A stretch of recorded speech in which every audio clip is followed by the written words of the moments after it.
Semoga Allah berikan kemuliaan kepada anda dan istri serta keluarga. Amin. Istri antum hamil semua. Alhamdulillah, insyaallah. Adakah amalan khusus agar mendapat anak saleh salehah? Mohon penjelasan tentang tradisi 4 bulanan, 7 bulanan, akikah dan marhaban. Tapi saya mau singkat saja gini. Ada amalan di Quran bagi orang tua. Kalau saya sebut orang tua, artinya berlaku untuk calon ayah dan calon ibunya. Yang diamalkan dalam fase-fase kehamilan. Contoh. Quran surah ke-7 ayat 189. Kemudian selanjutnya langsung dipraktekkan di masanya Imran. Imran itu dari keluarga Nabi Zakaria. Zakaria senasab dengan Nabi Yusuf. Nabi Yusuf anaknya Nabi Yakub. Nabi Yakub anaknya Nabi Ishak. Nabi Ishak anaknya Nabi Ibrahim alaihissalam. Imran menikah dengan Hannah. Hannah kemudian mengandung. Dan diabadikan kisahnya di Quran surah ketiga dengan namanya keluarga Imran, Ali Imran, ayat 35-37. Itu contoh amalannya. Baik, teorinya. 1. Dianjurkan bagi kedua orang tua itu untuk memperbanyak doa kepada Allah subhanahu wa ta'ala. Doanya, minta agar dikaruniai anak yang saleh. Dalil spesifiknya, Quran surah 7 Al-A'raf ayat 189. Falamma taghasyaha hamalat hamlan khafifa, famarrat bi. Walamma athqalat da'awallaha rabbahuma la'in ataitana salihah, lanakunanna minasyakirin. Jangan teruskan ke ayat 191, khusus di ayat 190-nya saja. Perhatikan baik-baik, lihat. Tatkala suami istri mulai bercampur, istri mulai mengandung, kandungan lemah sampai kandungan berat, sulit luar biasa. Di masa-masa itulah perbanyak doa kepada Allah. Apa doanya? Silahkan umum, cuman kalimatnya minta agar yang terakhir anak yang soleh. Dengan kalimat Anda. Misal, suami bermohon pada Allah dalam keheningan malam. Duhai Allah, di balik rasa sakit yang dirasakan oleh istri saya, ya Allah, dalam perjuangannya, mohon ya Rabb, ganti setiap sakitnya dengan lahirnya anak yang saleh dan salehah. Saya sangat bersyukur kalau Engkau kabulkan. Istri berdoa, ya Allah, saya ridha, saya ikhlas menanggung semua rasa sakit ini. Berjuang demi amanah-Mu, ya Rabb. Tapi saya mohon, ya Allah, ganti setiap sakit yang saya alami. Setiap resah yang saya rasakan, mohon ganti dengan lahirnya anak yang saleh. Saya sangat bersyukur jika Engkau kabulkan itu. Dan doa perempuan yang tengah mengandung itu akan cepat sekali sampai kepada arsy dan dijawab oleh Allah Subhanahu wa taala. Boleh Anda berdoa langsung bernazar sekaligus dalam kebaikan. Seperti contohnya Hannah. Hannah menginginkan anaknya menjadi hamba yang dekat dengan Allah. Jadi kalau sekarang misal ahli tafsir, ahli hadis, yang ini tidak. Langsung jadi abidah, hamba dekat dengan Allah. Contoh Quran surah 3 ayat 35, paling kiri pertengahan. Idh qalat imra'atu Imran rabbi inni nadhartu laka ma fi batni muharraran fataqabbal minni. Ingatlah, ingat itu artinya pelajari, pahami, ikuti kalau itu baik. Silahkan ingat, pelajari, pahami, ikuti kalau baik tentang kisah istrinya Imran. Kalau disebutkan dalam Quran kisah seseorang, tidak disebutkan nama lengkap ya kejadiannya kapan, artinya kisah itu bisa berulang di masa depan. Ingatlah, pelajari, pahami, ikuti tentang istrinya Imran yang ketika mengandung, dia bernazar kepada Allah dengan kandungannya. Ya Allah, saya bernazar dengan bayi yang dikandung ini. Mohon ya Allah, terima nazar saya. Jadikan anak ini anak yang saleh. Saya nazarkan hanya untuk ibadah saja kepadamu, bukan urusan yang lain. Saya nazarkan untuk urusan agama saja, tidak urusan yang lain. Maka apa yang terjadi? Mohon. Maka diterima oleh Allah Subhanahu wa taala. Ketika lahir, diterima doanya. Bahkan ketika lahir berdoa lagi, diberi nama yang baik. Wa inni samaituha Maryam wa inni u'idzuha bika wa dzurriyyataha minasyaitonir rajim. Poinnya adalah di dua ayat ini Quran mengisyaratkan perbanyak doa kepada Allah. 3. Quran kita ambil surah ke-2 Al-Baqarah ayat 172. Singkatnya, awas, hati-hati. Hati-hati betul dengan kalimat ini. Tolong maaf ya, tolong ayah-ayah, calon ayah ketika istri sedang mengandung, juga nanti setelah melahirkan, saya bicara dengan tahap kandungan dulu, jangan sekali-kali membawa yang haram ke dalam rumah sampai dikonsumsi oleh istri Anda yang tengah mengandung. Karena bahayanya luar biasa. Begitu Anda dapatkan yang haram, dari hasil yang tidak baik, hasil sogokan, hasil penipuan, hasil riba, hasil macam-macam, dimasak jadi makanan, ditelan kemudian oleh istri Anda, masuk ke dalam makanan yang diserap oleh janin anak Anda. Itu yang berbahaya. Maka ketika masuk ke situ, ada larangan yang sangat berbahaya di situ. Maka turunlah ayat-ayat meminta para ayah untuk mencari nafkah yang halal. Ya ayyuhalladzina amanu kulu min thayyibati ma razaqnakum. Hei orang-orang beriman, sepanjang Anda mengaku beriman, cari yang halal, cari yang baik-baik. Kalau kamu sudah sediakan yang baik, kenapa kamu pilih yang tidak baik? Kamu bisa pilih yang halal, kenapa yang haram? Toh kamu itu ketika hidup tidak akan kehilangan rezeki. Jangan takut kehilangan. Dicari yang halal, dapatnya segitu, berkah. Cari yang haram, dapatnya segitu juga. Ingat, rezeki Anda tidak akan tertukar. Hanya putri yang ditukar. Ingat, menteri yang tertukar. Rezeki tidak. Kalau jatah Anda sampai meninggal 1 miliar, sampai wafat 1 miliar nggak akan tertukar. Anda cari yang haram, dapatnya 1 miliar. Anda cari yang halal, dapatnya 1 miliar. Kalau bisa dengan cari yang halal, kenapa cari yang haram? Kenapa? Kalau bisa dapatkan dengan cara yang taat, kenapa bermaksiat? Bedanya di keberkahan. Rizki yang berkah itu menghadirkan segala kemuliaan dalam hidup Anda. Dia tidak akan kehilangan rizki. Jangan khawatir, jangan takut. Datangi yang halal. Masuk konsisten di dalamnya. Baik, teman-teman. Ini poinnya. Begitu Anda coba-coba mengambil itu semua, maka apa yang terjadi? Anda sedang memandang bara neraka dalam perut istri Anda, plus dalam janin anak Anda. Maka yang lahir akan sesuatu yang luar biasa. Kata Nabi, hati-hati. Paling minimal doanya sulit akan terhijab dengan yang haram itu. Ya, awas. Tsumma dzakara rajulan, Nabi mengisahkan seorang lelaki yutilu safar, menempuh perjalanan panjang, as'asa aghbar, sampai berpenampilan dekil kumal. Maaf, yamuddu yadayhi ila sama, tangannya diangkat ke langit, fayaqulu ya Rabb ya Rabb. Dia melakukan 3 amalan untuk mempercepat dikabulkannya doa. 1, perjalanan panjang karena Allah. Dia ingin bertobat karena Allah. Perjalanan ingin berdoa karena Allah. 2, mengangkat tangan. Doa orang yang mengangkat tangan lebih cepat dikabulkan dibandingkan dengan yang diam. 3, menyebut al-asma'ul husna. Orang yang memulai dengan al-asma'ul husna lebih cepat dikabulkan dibandingkan dengan yang tidak. Dia melakukan ketiganya. Seharusnya 3 kali lebih cepat dari orang biasa. Tapi kata Nabi, anna yustajabu lidzalik. Mustahil doanya bisa dijawab. Mustahil, mustahil, mustahil. Mustahil. Kenapa? Maaf, mat'amu haramun. Karena makanan yang masuk ke perutnya haram. Perhatikan sini. Ini apa? Gelas. Isinya apa? Halal atau tidak? Apa fungsi air? Menghilangkan haus. Kita cek. Bismillah. Alhamdulillah. Sekarang lihat. Gelas ini kosong atau berisi? Atasnya ada penutupnya atau tidak? Tidak. Isinya apa? Air. Kalau saya masukkan spidol, bisa nggak? Bisa. Masuk. Kan? Bismillah. Lihat sini. Ini atasnya terbuka, saya masukkan spidol, masuk. Saya masukkan uang, masuk tidak? Masuk. Saya masukkan. Saya masukkan mutiara, masuk tidak? Tergantung, kalau mutiaranya sebesarnya tidak, ya. Di poinnya, kalau kita kikis-kikis, masuk. Sekarang persoalannya, lihat sini. Kalau saya tutup begini. Saya masukkan spidol, masuk tidak? Saya masukkan koin, masuk tidak? Seperti itulah orang yang bermaksiat di hadapan Allah. Ketika yang haram masuk dalam dirinya, maka akan ada sekat dalam jiwanya. Naqtas sauda. Kalau semakin banyak masuk yang haram, jadilah seperti ini. Bukan Allah tidak mengabulkan doanya. Jadi begitu diberikan mantul, mantul, mantul, mantul. Yang paling bahaya, kalau yang haram masuk kemudian menyebar dengan darah, jadi daging. Masuk ke telinga, turun Quran surah 6 ayat ke-25. Wa fi adhanihim waqra. Di telinga ada sumbatan seperti ini. Akhirnya apa yang terjadi? Begitu adzan berkumandang Allahu Akbar, balik mental. Gak bisa. Karena maksiat menutup pintu telinganya. Bahaya. As-salatu khairum minan naum. Berubah. An-naumu khairum minas salah. Tidur. Tidur. Padahal rumah dia samping masjid. Speaker ke sini ke rumah dia. Gak bisa. Gak bisa. Tapi yang haram, karena haram ketemu haram, nyambung. Konser musik, ada maksiatnya, ada jogetnya. Wah, 10 juta dibeli tiketnya habis. Samping rumah, majlis taklim.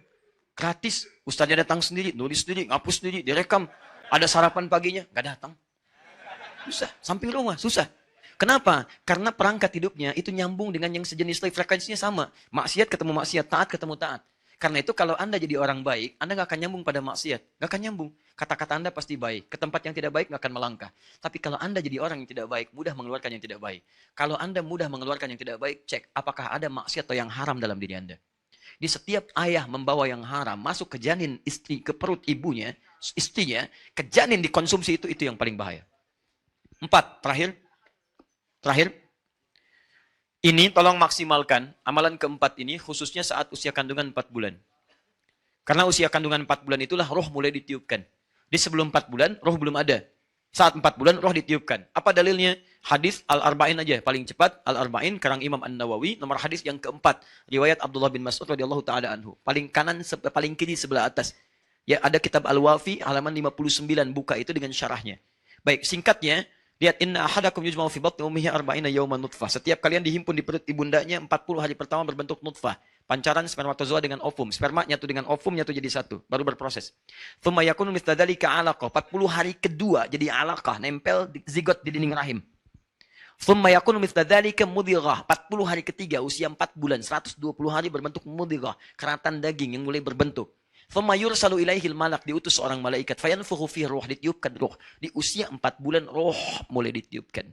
Seorang yang tengah mengandung dalam usia 4 bulan, hati-hati. Ingat, seorang yang telah mengandung, artinya perempuan dengan rahimnya, bukan laki-laki yang sewa rahim. Hati-hati. Dia mengandung dalam usia 4 bulan, maka roh ditiupkan. Ada roh di dalam kandungannya. Sudah masuk. Nah, kalau roh sudah masuk ini, maka sepakat para ulama, kedua orang tua ini mesti memperbanyak amal soleh. Karena setiap kegiatan yang soleh yang dikerjakan oleh ayah, khususnya ibunya, itu akan berdampak langsung kepada janinnya. Dan hebatnya, itu sudah diteliti oleh para dokter, termasuk dokter-dokter dari kalangan non-muslim. Saya coba konfirmasikan ini ketika mengandung istri saya. Ya, ketika mengandung istri saya anak yang pertama, datang kami ke dokter kandungan muslimah. Ketika datang langsung mengatakan, ya Pak, ini sudah ada penelitian Pak dari dokter-dokter se-Asia Muslim menyimpulkan bahwa ketika ayah ibunya banyak berbuat amal soleh, itu langsung berpengaruh pada posisi janin di dalamnya. Bahkan di Malaysia pernah langsung kalau kita mungkin di kayak USG gitu ya, seperti itu, dan dibacakan Quran. Begitu dibacakan Quran, kemudian dilihat di 4 dimensinya, ternyata posisi janin itu tiba-tiba berubah seperti bersujud. Nah, tanda hasilnya ternyata luar biasa. Semakin banyak orang tua berbuat amal soleh. Misal, Anda rajin baca Al-Quran, rajin menunaikan sholat, tahajudnya macam-macam. Itu akan berdampak pada keadaan janinnya. Sebaliknya, orang tua yang rajin maksiat akan berdampak dahsyat pada keadaan janinnya. Nah, ternyata pembuktian luar biasa. Saya coba itu semua. Ya, jadi ketika istri misalnya tengah mengandung, baca Quran pun, baca Quran bismillah. Kalau capek tempelkan earphone-nya. Ayo, tempelkan. Ketika keluar, tempelkan. Apa yang terjadi? Begitu lahir anaknya, ada kecenderungan luar biasa pada kebiasaan saat mengandung. Dia begitu lekat dengan Quran. Sampai kami beri nama Muhammad Hamilul Quran. Saya pergi dakwah, itu di rumah, ini mungkin sharing saja. Anda bisa praktekkan, tidak harus lo jadi ustaz. Ya, kita bikin beli speaker aktif. Ya. Kemudian diisi dengan murattal. Isi murattal. Itu 24 jam bunyi terus. Kami keluar pun ada. Dan hasilnya enak, Pak. Gak percaya silakan. Rumah kita tuh sejuk, tenang. Dengan suasana Quran. Nyala aja terus. Anda keluar pun biarin aja begitu. Dan rasanya beda. Ketika mati akan lain. Kayaknya ada yang hilang gitu. Ada yang hilang. Minimal suaranya. Dia gak enak lah pokoknya. Gak enak. Nah, suasananya gak nyaman.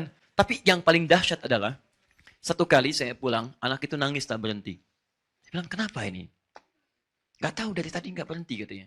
Saya dengarkan, coba kembalikan ayatnya ke Ar-Rahman. Begitu dikembalikan, dia diam. Balikin lagi ke yang tadi. Dia nangis lagi. Begitu terdiam, saya menangis seketika. Ternyata ayat yang didengar tadi sedang berbicara tentang surah-surah kiamat. Dia sering mendengar. Surah-surah itu menggerakkan jiwanya untuk mengeluarkan air matanya. Begitu dikembalikan ke surah-surah yang sejuk, dia diam lagi. Dan anak ini pertama kali bisa merangkak mengejar tilawah kami. Saya sedang isi dengan murajah, dia mengejar tilawah Quran. Dia rebut mushafnya. Begitu mendengar suara Quran. Dan dia bisa merangkak di situ. Dia bisa berdiri ketika mendengar suara Quran dalam sholat. Dia bawa sapu, loncat-loncat begini. Bukan loncat jalan-jalan. Ya, misalnya. Kemudian berdiri. Tahu-tahu di samping kami sudah berdiri. Dan dia bisa berdiri dengan mengejar Qurannya. Tapi hati-hati yang penting, ketika sudah dekat dengan Quran, nah jangan Anda hadirkan lawannya. Salah satu lawannya itu musik-musik, apalagi yang tadi yang ada maksiat-maksiatnya, dia akan lupa lagi di situ. Ya, bukan berarti haram dalam konteks itu ya bukan, tapi akan mengganggu frekuensinya di situ. Dijauhkan dulu, kecuali hal-hal yang bisa membantu notasi-notasinya. Nah, saya kembalikan lagi teman-teman sekalian kepada yang tadi, ayo kerjakan. Sebaliknya, saya langsung menangani kasus dan ini nyata. Saya sendiri yang tangani pada saat itu. Maaf. Ada seorang ibu, solihah luar biasa. Suaminya juga saleh. Datang bawa anaknya, belajar di kelas kami. Di awal-awal saya datang ke Indonesia, kemudian mengajar, 30 anak saya kumpulkan. Itu Masya Allah. Apa yang terjadi? Anak yang lain rapi, dia pun rapi, duduk gitu kan. Setelah itu mulai dia bergerak. Setelah selesai pengajaran, tiba-tiba ibunya datang. Ustadz, saya terima kasih katanya. Kenapa terima kasih? Saya bingung. Kenapa bingung, Bu? Anak saya, kalau saya bawa kemanapun, itu selalu saya tunggu di depan kelas. 5 menit pasti oleh gurunya diantarkan lagi. Oh begitu Bu ya? Kenapa? Gak tahu Ustaz, kok di sini bisa baik? Ya udah saya lihat dulu. Begitu pertemuan selanjutnya mulai muncul adatnya lagi. Apa itu? Mengganggu kawannya, macam-macam. Lupanya dia mengamati, menyesuaikan, mulai muncul. Kita perbaiki pelan-pelan. Baru di situ saya paham, ini kenapa kok anak beda dengan ibunya? Pasti ada yang salah. Bos pasti ada yang tidak nyambung. Saya menduga saat itu barangkali ini diadopsi. Ternyata betul ketika saya tanya, Ustadz mohon bisa dipahami anak itu sesungguhnya kami angkat adopsi, kami selamatkan bahasanya dari seorang ibu yang mengandung anak kembar. Dua-duanya kemudian diadopsi, satu oleh seorang artis, satu oleh kami. Kenapa? Kami selamatkan karena ayahnya suka mencuri, ibunya suka mabuk. Bahkan saat mengandung pun masih mabuk juga. Masuk yang haram yang terjadi, anaknya sulit luar biasa. Ya, jadi apapun bisa terjadi. Orang selang tarawih dia menyebut petasan. Dan bukan tanggung-tanggung, dia lemparkan tempat orang sholat. Dia pergi, kan? Yang kena ibu bapaknya. Itu nyata. Betul, datang macam-macam lah gitu. Nah, itu masih kecil, Pak. Bakatnya di situ. Kecil ya. Nah, itu yang kita arahkan tuh. Ya, kita arahkan pelan-pelan. Tapi itu tidak mudah mengeluarkannya karena yang haram harus dikeluarkan lagi. Keluarkan, masuk yang halal, yang baik. Dan itu tidak mudah. Begitu masuk yang baiknya, haram mulai keluar, nah pelan-pelan dia mulai berubah. Disitulah teman-teman sekalian, jadi itu diantara amalan-amalannya. Nah, orang tua kita dulu sangat singkat. Hei, kalau kamu mau anaknya laki-laki nanti lahir misalnya baik, baca surat Yusuf. Kalau perempuan soleha baca surat. Nah, yang dimaksud baca itu, kalau bahasa orang tua kita pelajari, bukan cuma dibaca.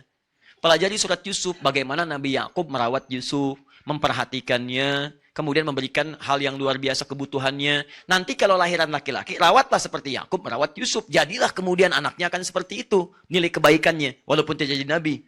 Kalaupun Anda nanti lahir perempuan, rawat seperti Bapak Ibu Maryam, merawat Maryam. Baca surat Maryam. Bagaimana kasih sayang Bapak Ibu kepada Maryam. Bagaimana Maryam dititipkan pada seorang guru yang saleh. Bagaimana Maryam dibuatkan rumah tempat yang bagus menjadi mihrab. Itu yang dilakukan. Nah, kita tuh salah paham. Ya, yang dibaca itu saat kandungan bukan dipelajari, dibaca, gitu kan? Anda kalau cuma baca nggak paham, sampai kiamat kurang 2 hari nggak akan jadi. Akan begitu aja. Loh kok saya baca Yusuf yang keluar Maryam? Misalnya kan? Nah, itu bukan itu maksudnya. Itu jadi salah paham di situ. Ya, maksudnya adalah pelajari itu supaya saat nanti lahir apapun jenis kelaminnya maslahat buat Anda. Anda tinggal mendidik sesuai dengan konteks suratnya. Jelas sampai sini?